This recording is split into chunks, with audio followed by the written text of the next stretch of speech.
This is the first of our early development models. What we're seeing here is the secondary oocyte that's been released during ovulation. So this is the secondary oocyte, and then we see the zona pellucida, the white area here, and the corona radiata here. Right over in the corner, we notice that there is a small sperm, which is using the digestive enzymes in that acrosome to eat its way through the corona radiata, through the zona pellucida, and get itself into that secondary oocyte. The next model is going to show fertilization occurring.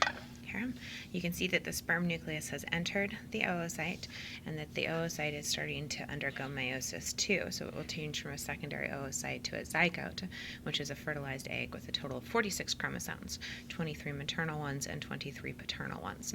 Notice also that the zona pellucida has hardened, preventing other sperm nuclei from entering.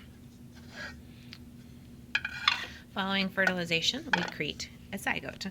The zygote is a single cell, and it is going to divide really rapidly through a process called cleavage to give us a series of smaller cells called blastomeres. So this is the 2-cell stage. Those 2 cells then divide to give us the 4-cell stage, which then divide to give us 8, 16, 32, and so forth. Once we get a solid little ball of cells here, if you look up at the top, you can see that there are multiple cells within this ball. We start calling this a morula, and this morula is eventually going to hollow itself out to create something called a blastocyst. The model that we see here is showing a blastocyst in the process of implantation, so burrowing its way down into the endometrium.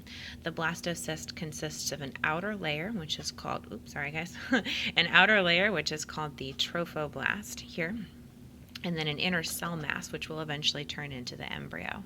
Remember that this blastocyst, the entire structure, is secreting HCG, which is going to help maintain the corpus luteum, which is going to keep progesterone levels high and is going to prevent menstruation from occurring.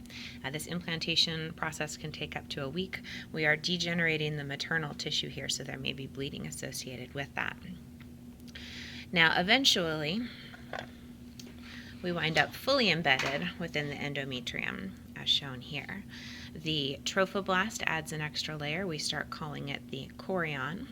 We also see the embryonic disc, and I apologize for it only having 2 layers. There should be 3 layers to that embryonic disc. We also see the amnion, which will eventually create that amniotic cavity around the embryo, and on this side, the yolk sac. Now, things have become a little bit more developed on our next model. And again, we're seeing that amnion and the amniotic fluid, which would be sitting in the cavity. This is the embryo through here, and then the yolk sac. So that embryo is continuing to develop. In our next model, here, that embryo has gotten significantly larger. So this is the embryo. We still have the amnion surrounding it, so it's within this amniotic sac, and then we see the yolk sac a little bit more developed there.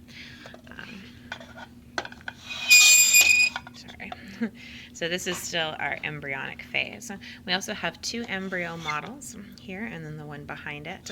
On those embryo models, you want to be able to recognize things like limb buds. This will turn into a limb. This will turn into a limb.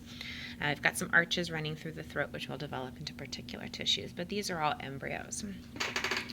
We also have a model of an embryo within the womb. We can see the maroon color there is the chorion, which is completely surrounding that embryo as it develops in the endometrium. The embryo gets a little bit bigger here.